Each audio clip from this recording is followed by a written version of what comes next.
Thanks very much. This is the 27th meeting of the New Right, and we've waited quite a long time to discuss one of the most important thinkers of the radical right and of a traditional perspective upon mankind and reality, and that is Baron Julius Evola. Now, Evola is, in some respects, to the right of everybody that we've ever considered in nearly any of these talks, and not in a sort of unprofound or sententious manner. Julius Evola was somebody who rejected purposefully and metaphysically the modern world. Now, what does that mean? It basically means that at the beginning of the last century, Baron Evola, who's a Sicilian baron, decided that there were about 4 alternatives in relation to modern life for those of a heroic spirit. One was suicide and to make off with oneself by opening one's veins in the warm bath like Sicilian mafiosi and Italian cardinals and Sicilian sort of brigands and ancient Romans. Another was to become a Nietzschean, which for many people in tradition is a modern version of some, but by no means all, of their ideas, and is a way of riding the tiger of modernity and dealing with that which exists around us now. Later, people like Evola and other perennial traditionalists, as we may well call them, became increasingly critical of Nietzsche and regard him as a sort of decadent modern and an active nihilist who has a bit of spirit and vigour but doesn't really have the real position. I make things quite clear. I would be regarded by most people as a Nietzschean, and philosophically that's the motivation I've always had since my beginning. That's why parties don't really mean that much to me, because ideas are eternal and ideas and values come back, but movements and the ways and forms that they take and the expressions that they have come and go. Now, moving from the Nietzschean perspective, which of course relates to the great German thinker at the end of the 19th century and his active and quasi-existential and volitional view of man, is the idea of foundational religiosity or primary religious and spiritual purpose. In high philosophy, there are views which dominate everyone around us, and modern media, and everyone who goes to a tertiary educational college, such as a university in a Western world. These are modern ideas which are materialistic and anti-spiritual and aspiritual and anti-religious or antagonistic to prior religious belief, so much so that it's taken as a given that those are the views that one holds. All of the views that have convulsed the Western intelligentsia since the Second European Civil War, which ended in 1945, ideas like existentialism and behaviourism and structuralism and so on, are all atheistic and material views. They've been discussed in other meetings. If one goes back slightly, one has various currents of opinion, such as Marxism and Freudianism and behaviourism, beginning in the late 19th century and convulsing much of the 20th century. But these are views that an advanced, Evolian-type perspective rejects. These views are anti-metaphysical and often counter the idea that metaphysics doesn't exist, that it's the school returning of the late medieval period, what was called the medieval schoolmen.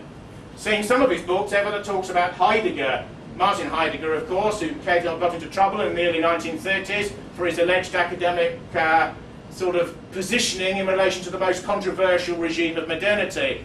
Heidegger, in my opinion, and I've talked about Heidegger before, is a quasi-essentialist to essentialist thinker. Evola believes he's an existentialist, but that's largely by the by.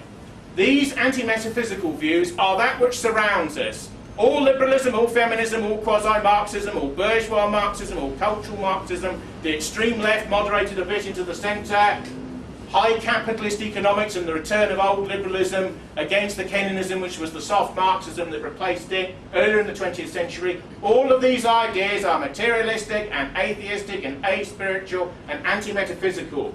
You could argue that the heroic Nietzschean dilemma in relation to what's called modernity is a quasi-metaphysical and metaphysically subjectivist view, that there are values outside man and outside history that human beings commune with by virtue of the intensity with which they live their own lives.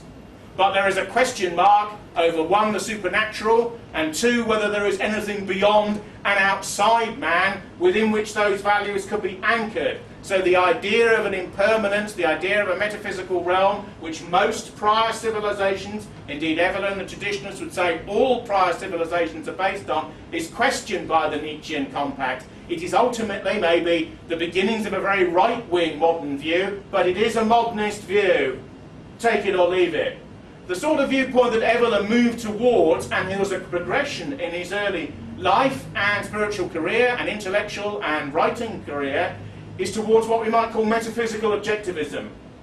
This is called, in present-day language, foundationalism or fundamentalism in relation to religiosity. Fundamentalism, like the far right, are the two areas of culture that can't be assimilated in what exists out there in Prague Street. They're the two things that are outside, and that's why they can never entirely be drawn in.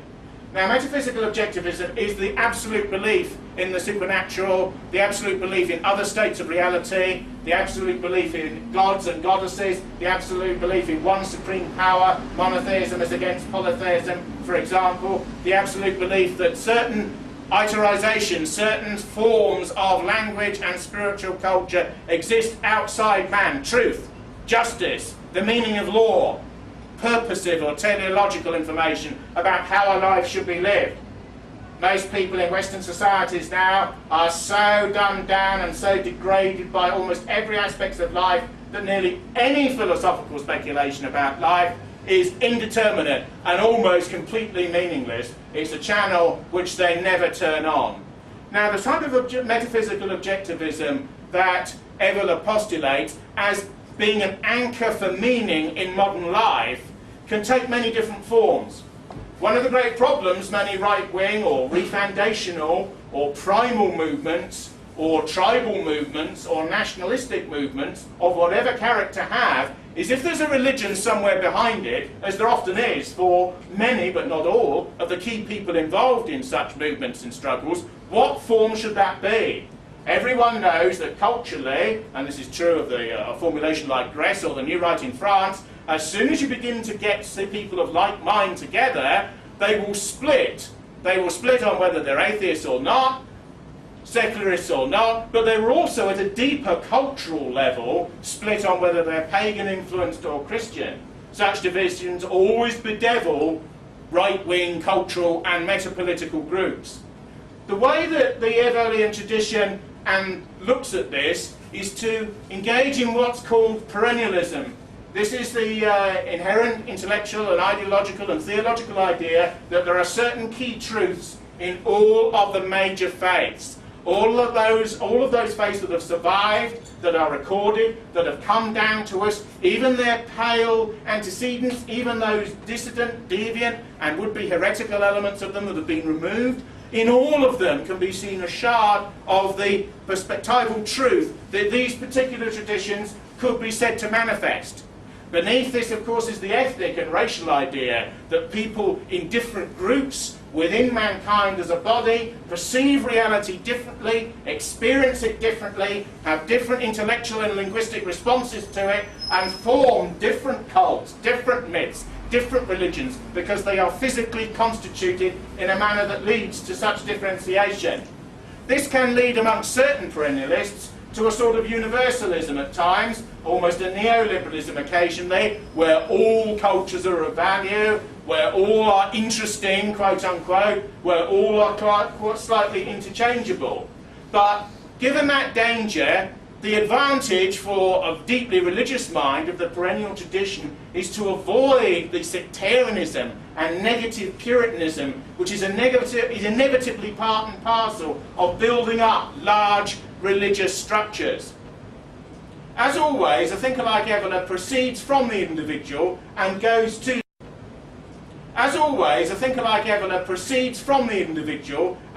to the individual.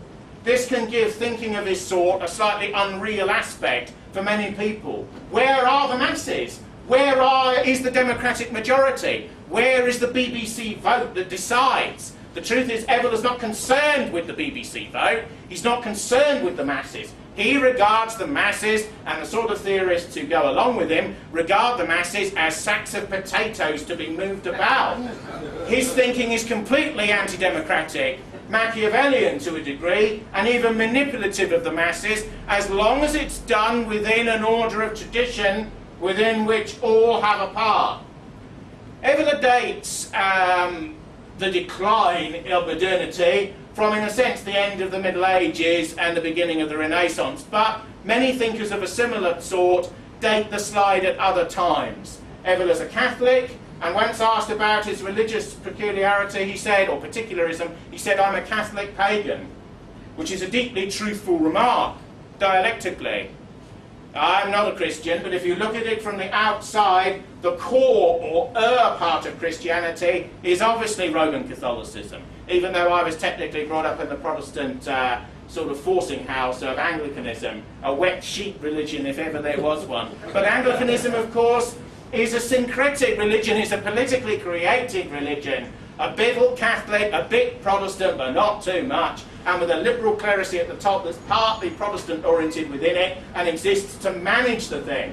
One of the truthful, although this is en passant, one of the truthful asides that can be made about Anglicanism, and the reason why it's been supported even today through state establishmentarianism, when virtually no one attends these churches at all, except the odd old lady and immigrants from the third world, is that it's a way of damming up some of the extremism that does lurk in religion. Religion is a very dangerous formulation, as the modern world is beginning to understand. I remember Robin Cook, who was a minister, opposed the Iraq War and so on, and died on a Welsh or on a Scottish mountain. All that obsessive walking, when one's thin and red-headed, can lead to undue coronaries. But Cook once said, when we were young, and he's a son of the manse, like most of these Scotch politicians are, in other words, he comes from a Calvinistic background to a degree, he said that in his early life he thought, with the general Marxist and Freudian conundrums, that religion was over. And now, towards the end of his life, this is just before he died, he said the dark, clammy, icy hand of religiosity in all sorts of systems is rising again, and secular leftists like us, he's speaking of himself, and those who believe in his viewpoint, are feeling the winds of this force coming from the side and from behind them, and it's a force that they don't like. I personally believe that, as with Evola, that people are hardwired for faith. Maybe 1 in 10 have no need of it at all. But for most people, it's a requirement. The depth of the belief, the knowledge that goes into the belief, the system they come out of is slightly incidental. But man needs emotional truths. George Bernard Shaw once said that one man with belief is worth 50 men who don't have any. And it's quite true that all of the leaders of great movements and those that impose their will upon destiny inside and outside of particular countries have considerable and transcendent beliefs, philosophical, quasi-philosophical, religious, semi-religious, philosophical melded into religious, and vice versa. Without the belief that there's something above you, and before you, and beyond you, and behind you that leads to that which is above you, we seem as a species content to slough down into the lowest common denominator, the lowest possible level. Evola and those who think like him believe that this is the lowest age that mankind has ever experienced. Despite its technological abundance, despite its extraordinary array of technological devices that even in an upper pub room in central West London you can see around you. It is also true, and this is one of the complications of his sorts of beliefs, that some of the methodologies that have led to this plasma screen behind me would actually be denied by elements of some of the religiosity that people like him would put forward. But that's one of the conundrums about epistemology, about what you mean by meaning, which lurks in these types of theories. The interesting thing about these beliefs is that they're primal. Turn on the television, turn on the radio, the World Cup is just about to begin. Everywhere there is trivia, everywhere there is celebration of the majority, everywhere there is celebration of the desire for us all to embrace and become one world together.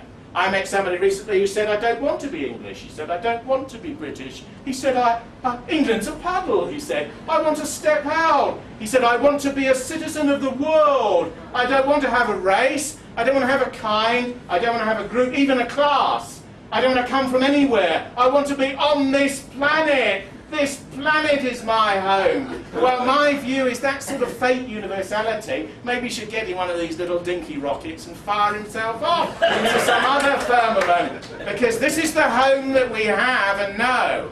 And the only reason that we can define it as such is by virtue of the diversity of what exists upon it. But the number of people who wish to retain that diversity and the pregnant meanings within it seem to get smaller and smaller with each generation.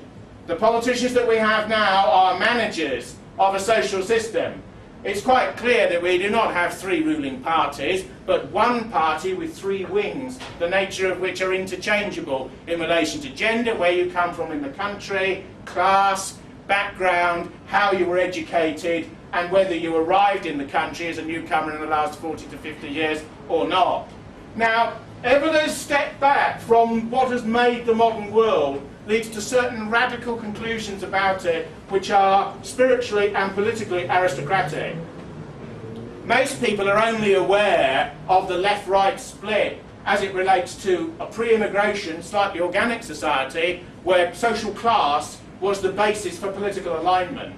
Bourgeois, centre-right, conservatism of some sort, centre-left, Labour, social democratic, trade unionist, and so on. Now we have a racial intermedley that it complicates even that division. The distinction between the aristocratic and upper class attitude and the bourgeois attitude, which is as pronounced as any left-right split between the proletariat and the bourgeoisie, is that which Evola advocates. Evola believes in some respects in masters and slaves, or certainly serfs.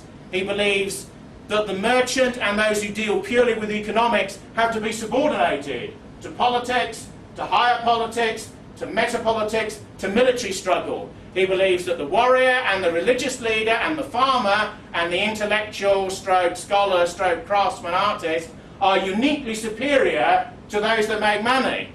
And nearly all of Evola's views are in some ways a form of aristocraticism in a way. If you look at all of the sports that he favours, fencing, mountaineering, they all involve lone individuals who prepare themselves for a task which is usually dangerous and which can usually result, mountaineering for example, and his book Speculation on the Peaks, in annihilation, and creates, if you go wrong, but it creates an extraordinary and ecstatic sense of self-overbecoming if you conquer K2 as a Peruvian mountain, the Eiger, the Mount Everest, and so on. And even in the more populist forms of mountaineering, the sort of bearded upper middle class, Chris Bonington sort of cheery mountaineering, as you might call it, there is a streak of aristocratic, devil-may-care and Byronic license. The bourgeois view is, why do that? It's dangerous, it's pitiless, you can be hurt and injured, there is no profit, it serves no higher reason than itself. For Evola, the reason and the purpose is the reason to do it. It is the stages that you go through and the mental states you get into as you prepare and you execute a task which is dangerous.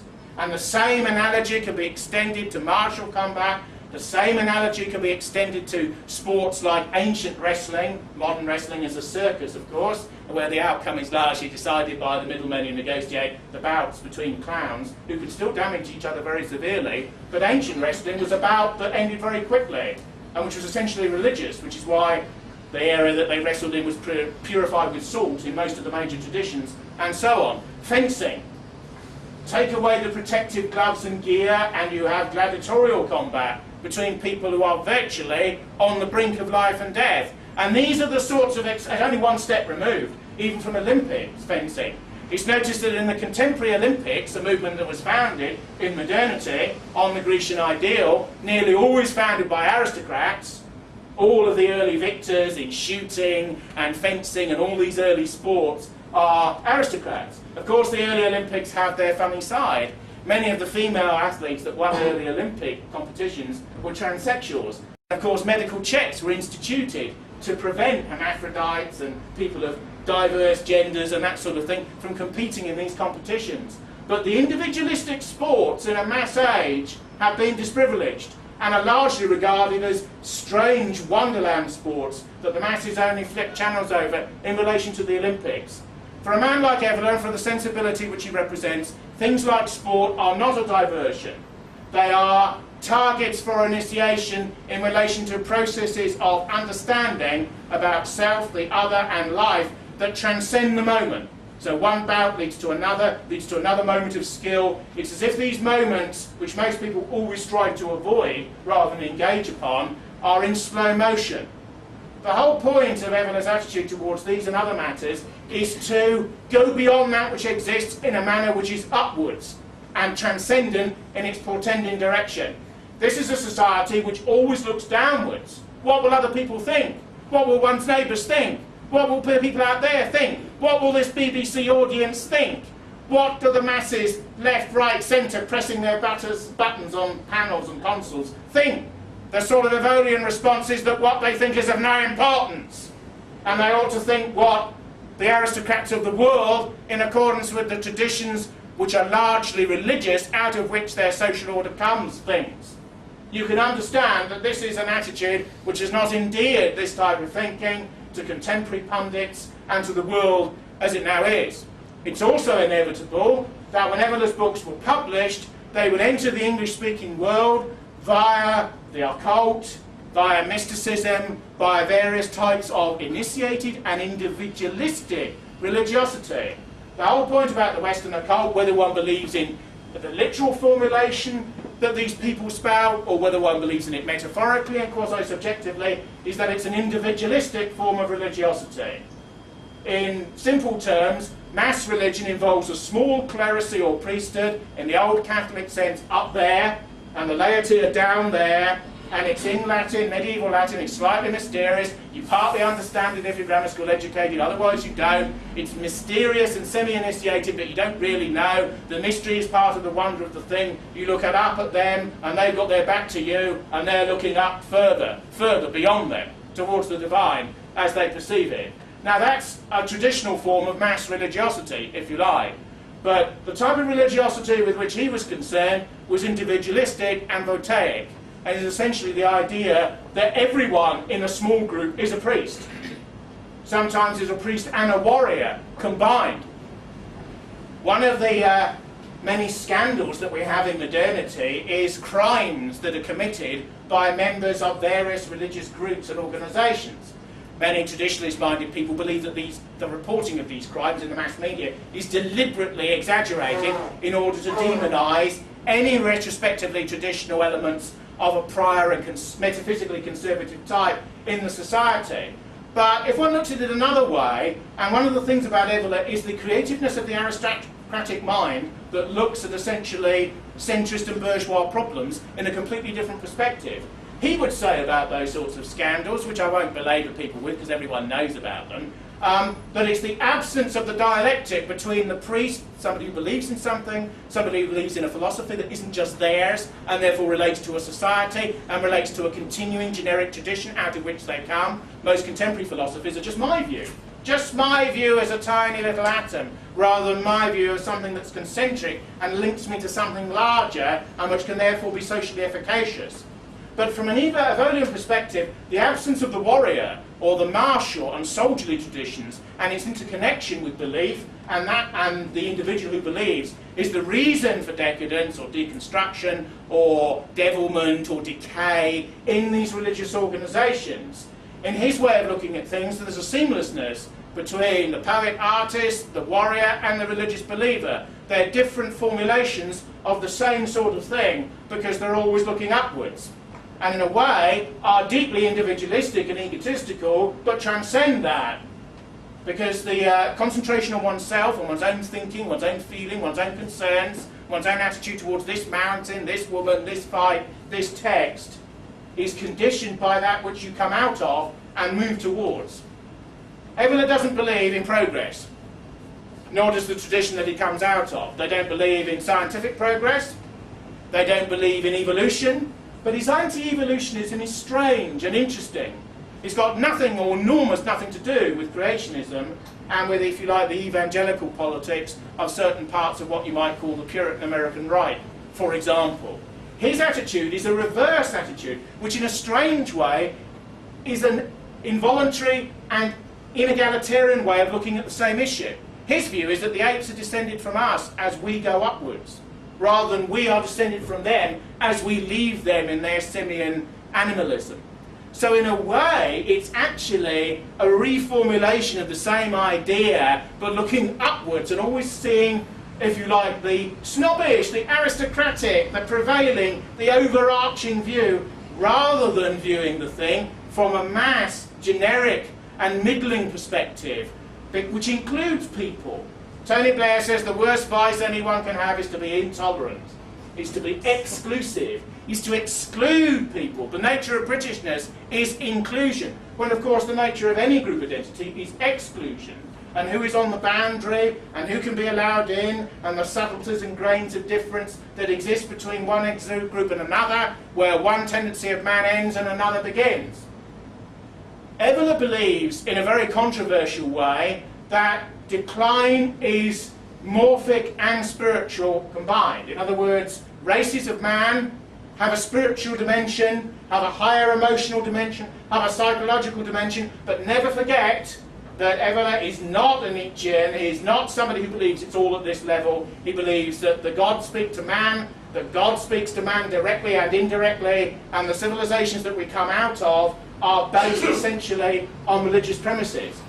Moderns who sneer at these sorts of attitudes, of course, forget that virtually every civilization that mankind has ever had, until relatively recently, and every civilization, the old documents and artefacts of which are included in the storehouse of the British Museum, just over there in central London, were religiously and theologically based.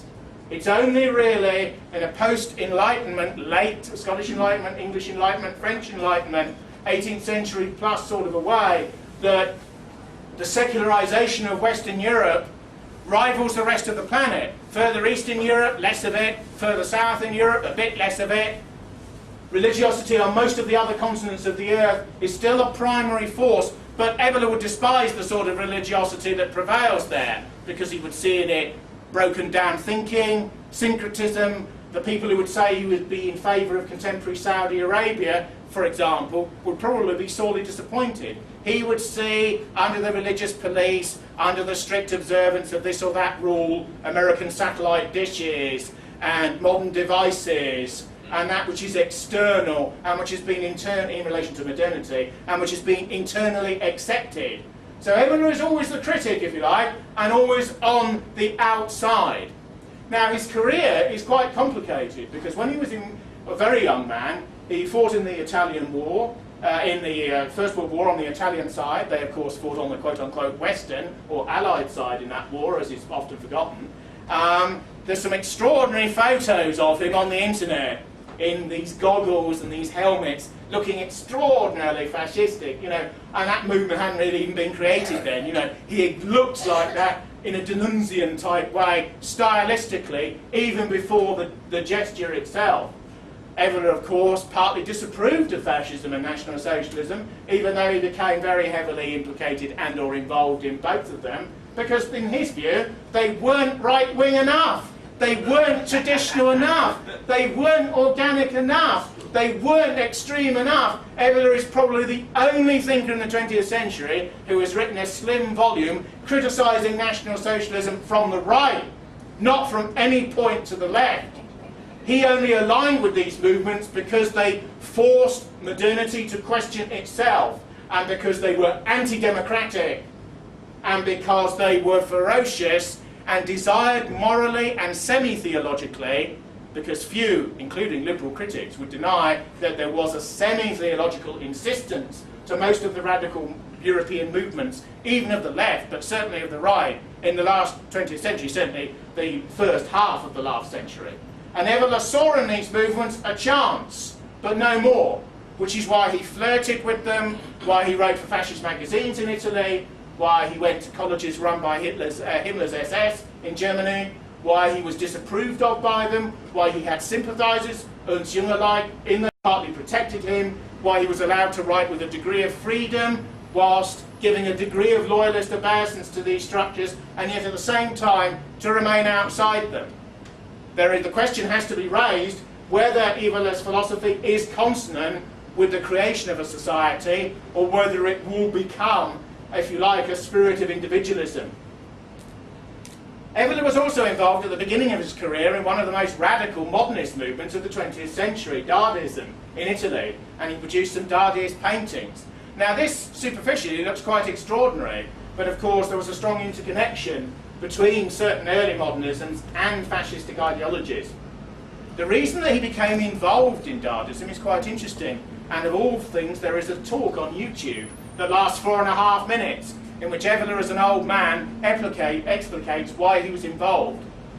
He says the reason we got involved in these movements was to attack the bourgeoisie, was to attack the middle class, and was to attack middle class sensibility and sentimentality.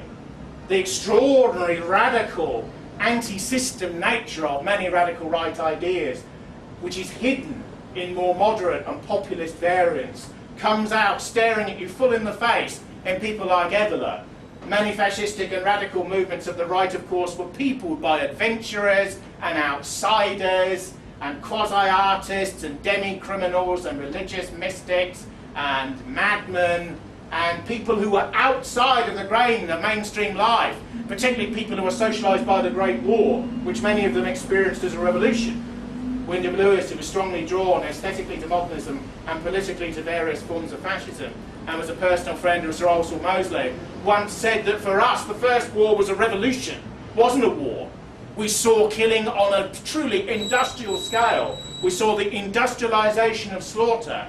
And one of the interesting ironies of the Evolian, and in some ways Ernst Junger's position about war, is that although thinkers like them are regarded by pacifists and liberal humanists and feminists as warmongers, there's a distaste for mass war in Junger and Evola and the others, because it's the war of the ants, the war of the masses in blood and dung and soil and gore. There is nothing chivalric about a man being torn to pieces by a helicopter gunship when he doesn't even have a chance to get his Armalite into the air. Evola would prefer the doctrine of the champion. You know, when two medieval armies meet, and one enormous hulking man comes out of one army in full regalia, trained in martial splendour and arts, as the previous speaker discussed, in relation to the Norse tradition, and another champion emerges, and they fight for a limited objective that leaves civilization intact on either side, but the one that is defeated will obviously pay dues to the other. Now, this shows the extremely sort of Byronic, individualistic and aristocratic spirit that lurks in Evola's formulations. The way his work has come down to us, of course, is the way he lived his life and the books that he wrote. It's interesting that the Anglo-Saxon world has received his literature through translations by mystic and occultistic publishers in the United States, about Tantra, about Buddhism, about Japanese warrior caste and traditions, about the Holy Grail, about Greco-Roman, High Christian, pagan and post-pagan, Europeanist and other traditions. Another radicalism about Evola is total unstuffiness and absence of prudery in dealings with sex. Evola wrote a book called Metaphysics of Sex. He regards sexuality as a primal biological instantiation through which the races of man were renewed and replaced, but at the same time he regarded it as one of the primary human acts, act of great energy and force that has to be channeled, has to be made use of, has to be transcended in and of itself. You have this odd commitment to Tantra, which is a sort of erotic extremism of occult excess, and a total opposition to pornography. Why? Because the one involves the commercialization of sex. The one involves money interrelated with sexuality. From this purely sort of primal perspective, money almost has no, unless a marriage is arranged between dynastic states or groups for particular statal purposes, which is fine, money has almost nothing to do with these areas of life. The disprivileging of money as the basis of everything, and the belief that the society that we have now is the result of the fact that every politician in all of the parties represented in the major assemblies, including radical right parties, essentially of a populist hue, believe in homo economicus. They believe that man is an economic integer and nothing else matters. Immigration, it's good for the economy, don't you know? mass movements of capital around the world at the flick of a button on a screen, in exchanges all around the globe, particularly in the Far East now, but also ubiquitously. It's good for the economy. Everything is based upon the freeing of people from prior forms of alleged servitude due to economic enhancement. The sort of doctrines Evola holds are not neo-medieval, nor are they a desire to return to the ancient world with certain modern technologies. In some ways, they are a return to the verities that existed before the modern world was created. One of the most substantial critiques of this type of thinking is the belief that the modern world is inevitable, that all cultures and races will modernise and are doing so at a great rate of knots, that skyscrapers and enormous megalopic cities are being thrust up in the Andes and the Far East, and even client Chinese-built ones will emerge in Africa and elsewhere, and that it will be onwards and upwards forever in relation to what we have now. There are grotesque problems with that, of course, because to give every human on this planet, irrespective of race, kinship, clime, and culture, a middle American lifestyle, you will need 3 planets, 8 planets, 10 planets, or you may need them in order to give them that middle American feeling. The 3 satellite dishes, the condominium, the 3 sort of Chelsea tractors outside on the driveway, the multiple channel TV and so on. To give every African that, we will need many, many planets and many, many times the economic wherewithal that we have even at the moment. The interesting thing about Evola is that many issues that convulse people today, famine in the Third World, war in the Congo, HIV/AIDS, he would say, well, are interesting, of course, because they're things that are going on, and everything has a meaning even beyond itself. But ultimately, they're unimportant. The number of humans on the earth doesn't matter to his type of thinking. Pain and suffering does not matter in accordance with his type of thinking. Indeed, he welcomes it as part of the plenitude of life, because life begins in pain and ends in pain. And most people live their entire life in the denial of the fact that life is circular, as his philosophical tradition believes the world is and meaning is. There is progression round the circle, but there is decline. And decline and death are part of an endless process of will and becoming.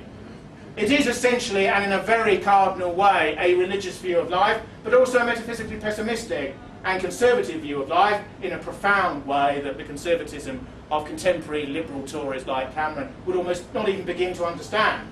To a man like him, theories of Evola's sort are lunacy. Are lunacy, quite literally. The return to the Dark Ages, the return to the Middle Ages, quasi-justifications of slavery, quasi-justifications of the Waffen-SS. This is what Cameron or his colleagues on the front bench, and his even more liberal colleagues on the same front bench, would say about these sorts of ideas. But the irony is that 300 to 400 years ago, most civilized structures on Earth were based on these ideas, that even the modern ones that replace them are based upon the contravention of these sorts of ideas, which means they realised they were real enough to rebel against in the first instance. And it's also true that even in the high point of modernity, post-modernity, hypermodern reality, all the phrases that are used, when a war occurs, when the planes go into the towers in New York, when the helicopter gunships stream over Arabian sands, you suddenly see a slippage in the liberal verities and in the materialism and in some of the ideas which are used to justify these sorts of things.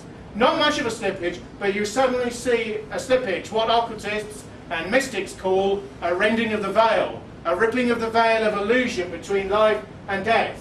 What life is really about. Is life really about shopping? Is life really about making more and more money? Is life really about bourgeois status when one already has enough to live on? Is life really about eating yourself to death?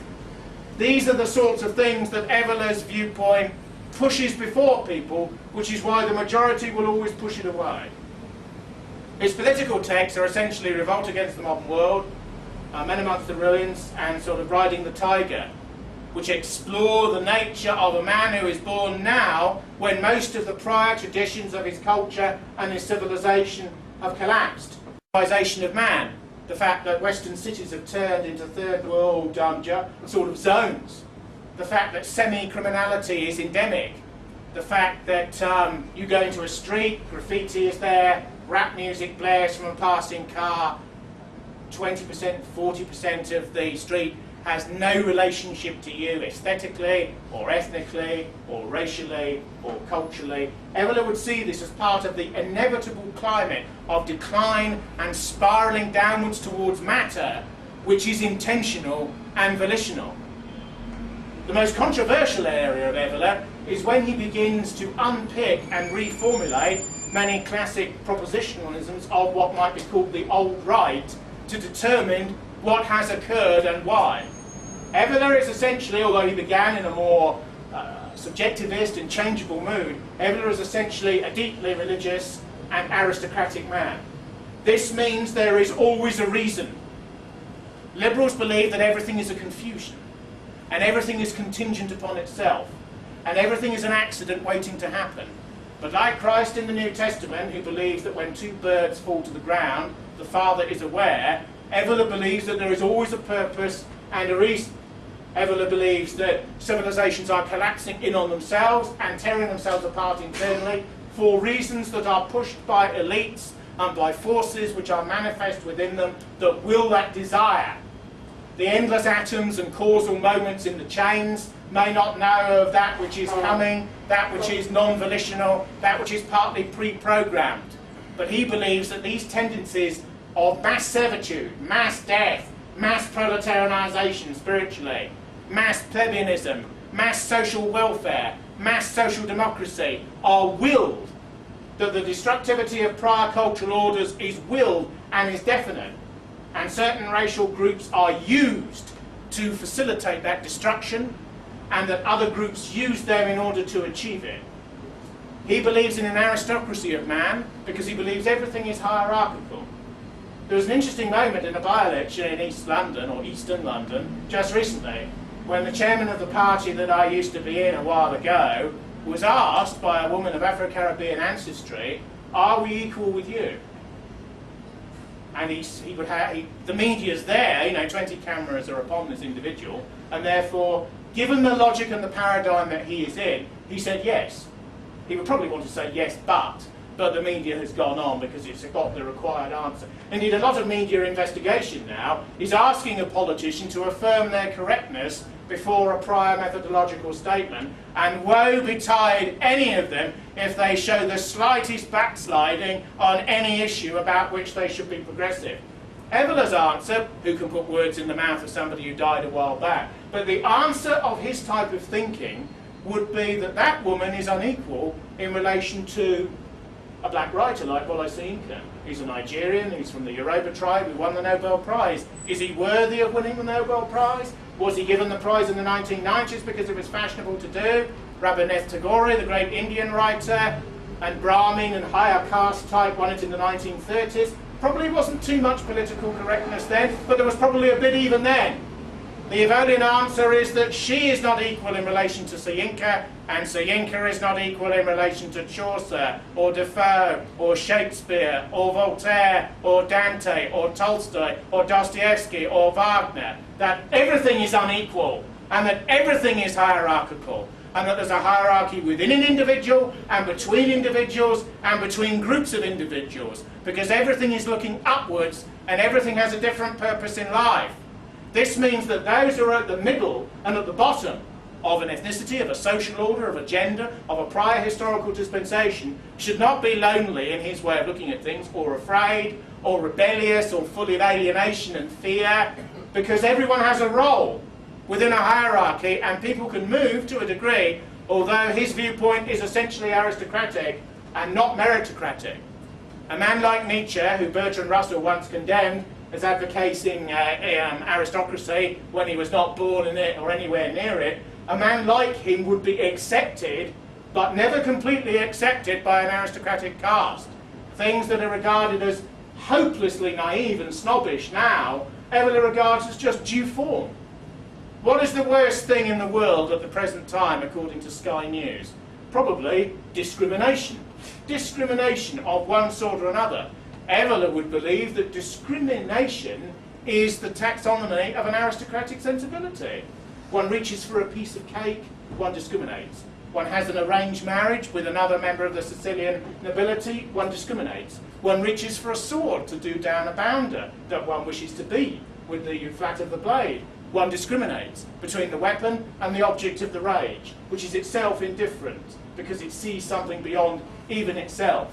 These are views, of course, which the majority of people will find cold, chilling, brutal, eagle-like, beyond almost their conception, almost forms of insanity, in actual fact, in relation to what is today regarded as normal or moral or even human. They are partly inhuman ideas in some ways, but they are ideas that most aristocracies and most warrior castes have had for most forms of human history. Evola's books are now widely available to those who wish to read them. The great conundrum of his work is, does it portend to an asceticism? In other words, if the era of destruction, which is the Kali Yuga and the ideology which he puts forward, which is the Hindu age of destruction, where everything is broken and everything is melded together prior to decomposition, which will feed a universal rebirth at a future time, because mankind is seasonal, in relation to Spengler's view of the world, where his view of history is compared to plants and botany, to give it some sort of methodology, to some sort of structure. Don't forget, these are 19th century and early 20th century ideas. No history don, or hardly any history don today, believes history has a meaning. Carlyle believed that the sort of deistic nature of history impinged upon the decadence of the French royalist elite, and it led to the revolution because they didn't superintend France properly. He sort of believed, in his Protestant thundering way, from the pulpit of his study in the mid-19th century, that the French Revolution was a sort of an outcome that was partly deserved by a failing aristocracy. In other words, history had a meaning, it had a purpose. Nobody believes history has a meaning or a purpose. Certain anti-fascists would say Stalingrad had a purpose, but they forget that the Red Army shot 16 to 18,000 of their own men, and they stood 18 feet behind the commissars, behind the lines. They shot an army of their own men in order to win that battle. Just as certain secret polices in the Third World cut off the ears and cut out the tongues of many retreat in battle before they send them back to their villages. Would Evola approve of that? He would probably say if it was done individualistically, or as a matter of revenge or of rage, it's dependent upon circumstances. But to do it in a mass-oriented way, mass camps, mass sirens, the totalitarian response, particularly of communism, the reduction of everything to the lowest common denominator, so all can be free in a sort of pig-like uniformity, he would consider that really to be death and to be fought against. Evola is extraordinarily controversial because there is an area in his thinking, particularly in relation to the Islamic world, that leads almost to the justification, as certain liberal critics say, of forms of religious terrorism. He never quite advocates that, but it's quite clear his loathing of the modern world is such, and his nuanced appreciation of the Islamic concept of jihad, where you fight within yourself against doubt and fight externally and in a quasi-pagan and masculine way against the enemy that is without you, has a resonance that chimes with certain extremist religious people who basically want to blow the modern world up. So Evola is, as I say in my title, one of the world's most right-wing, certainly most elitist thinkers. The interesting thing about him is that everything always looks upwards, even his doctrine of race. You find in many racialistic movements a sort of socialism, that if you're of my ethnicity, you're quote-unquote all right, as if possession of a certain melanin skin content or absence of same was all that the thing was about. A sort of, when Norman Tebbit says that the British National Party is old Labour plus Powlite racialism, there is always a streak of truth to such viewpoints. Evola doesn't believe in that. Evola believes that race is spiritual as well as physical.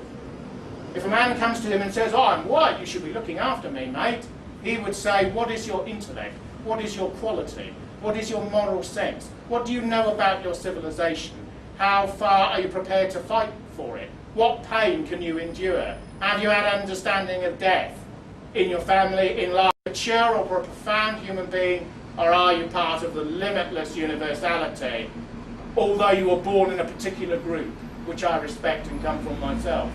That's the sort of principle he would have. Now that is an attitude of revolutionary snobbery in a way, but it's snobbery based upon ideas of character. And in the end, as we know politically, character is a fundamentally important thing. And the absence of it, particularly in quasi-authoritarian movements, is poisonous, because people once in place cannot be removed, except by the most radical of means. So there is a degree to which leadership is all important. Look at an army. An army is not a gang of thugs, but it can easily become one. An army can easily become a rabble, but armies are controlled by hierarchies of force, the nature of which is partly impalpable. Each squad has a natural leader. Each squad has an uncommissioned officer. Each squad has an officer above them. Each squad has an officer above them. In real armies, German, British armies of the past, one officer goes down, somebody replaces them from lower down, assumes immediately the responsibility that goes with that role. Even if all the officers are gone, and all the non-commissioned officers, the natural leader, the one of the 5%, most behavioural anthropologists believe that 1 in 20 of all people have leadership criteria and step forward in a moment of crisis and are looked to by the others because they provide meaning and order and hierarchy in a moment of stress. Have you ever noticed that when people undergo disaster, or when they're in difficulties, they look for help, but they also look for people to lead them out of it?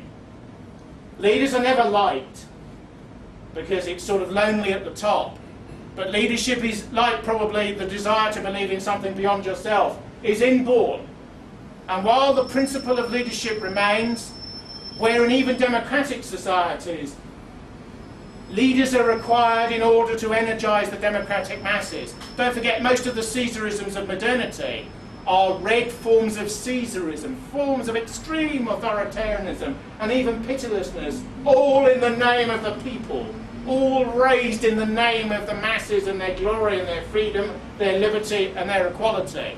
When Forbes magazine says that the Castro's family's wealth in communist Cuba is $70 million US, when it calls them communist princes, when it's, don't forget, an ordinary man in Cuba can be imprisoned for owning his own plumbing business.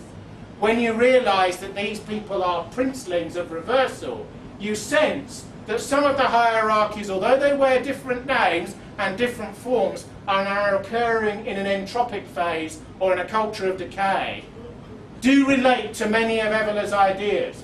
He would say, even in reversal, he would say this is because these ideas are eternal and are perennial and will out in the end. The traditional political right-wing criticism of these sorts of ideas is that they're purely philosophical, they relate to individuals and their lives, they tend to Hermeticism and the ascetic view that a learned spiritual man, a man of some substance, can go off and live by himself and the rest can rot down to nothing and who cares. They say that they feed a sort of post-aristocratic misanthropy. Look at our own aristocracy. They probably lost power in about 1912. They were never shot like in the Soviet Union. They were never beheaded like in revolutionary France of 200 years before. But they have lost everything in a way because their function has been taken from them, hasn't it? The reason for those schools, the reason they were bred in the first place, the reason for all their privileges and so on has been taken away. The fascination with the Lord Lucan case in the 70s, the sort of decline of that class, you know, he listens to Hitler's speeches at Oxford, beats the nanny to death, can't even get the right woman in the basement. This sort of thing, couldn't even get that right, you know, couldn't even get the crime right, you know. It's the decline of a class, isn't it? You know, going down and knowing they've gone down as well. It's sort of Oswald Mosley, his son enjoys being dressed up as a woman and spanked, and his son's just died of a heroin overdose. And it's not, and yet Oswald Mosley is in that family chain. You don't need to really think that there is a sort of efflorescence there. It's a bit unfair on that family and so on. But don't forget, this was a class that was born to pitilessness and rule. This was a class that identified with eagles. That's why it put them on their shields and on their ties and on their schools. And now look at them. But of course, they have, in a sense, joined the rest, haven't they? They've joined the mass. What they once were no longer matters. Cameron sums it up. in a strange sort of way. Traditionally, since the 1960s, the Tories have always elected pushing middle-class people with whom the mass of their electoral support can identify. It was always said Douglas Hume would be the last of the old breed. He was Premier when I was born. He would be the last of the old breed that would survive and thrive. When asked about unemployment in 1961, Douglas Hume said there was a room for a second gamekeeper on my estate. And people said he was out of touch. Out of touch. And he was out of touch, let's face it. But he thought that was a quite commodious and moral answer, you see. Cameron is strange because all of the ease before the camera, the ease before people, no notes, look at me, not a trembling lip, all of that ease is part of the genetics of what he partly comes out of. And yet all of his values are bourgeois. All of his values are middling and mercantile. All of his values are this society as it now is.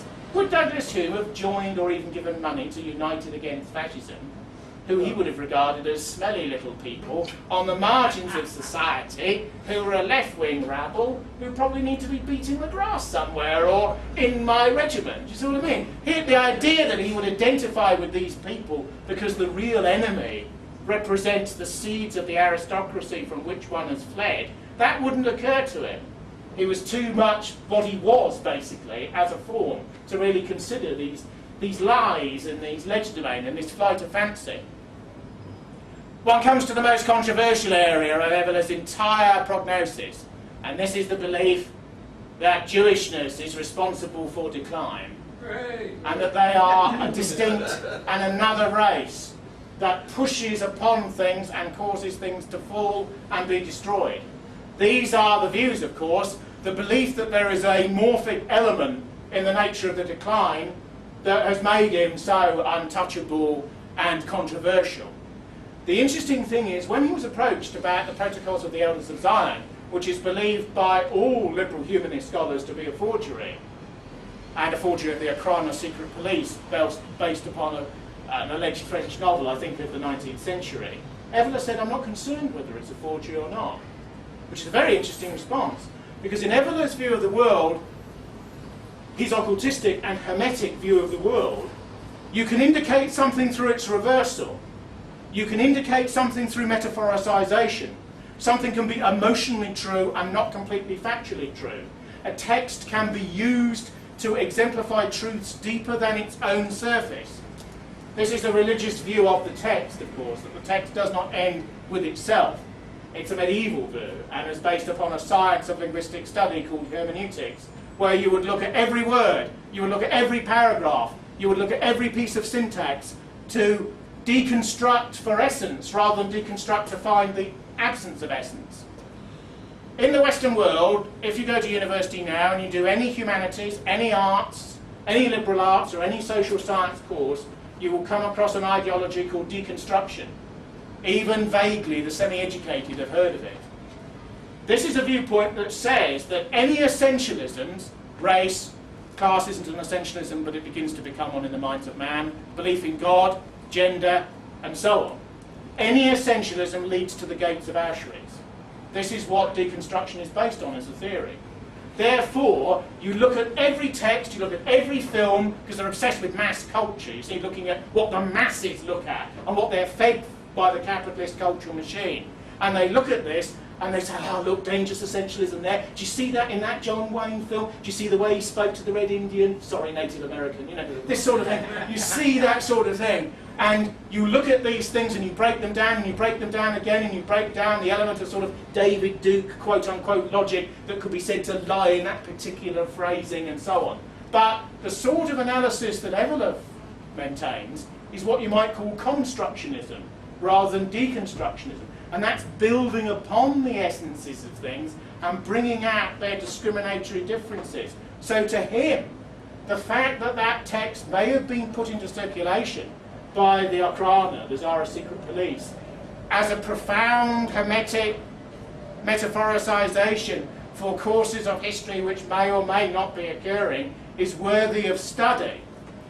He again returns to the idea that everything has, if you want war with the Islamic world, the towers will fall. If you want a pacifist and isolationist America to enter the Great War, a particular boat with civilians on board but weapons underneath will be torpedoed by the Germans. If you want to get the isolationist boobs of Middle America into a global struggle in the early 1940s, you allow the prospect of an attack that you know is going to happen to occur, and you make sure that your aircraft carriers are not there, and you blame the middling officers who are there for the incompetence retrospectively, because it is the moment to kickstart democratic engagement with heroic and Spartan activities.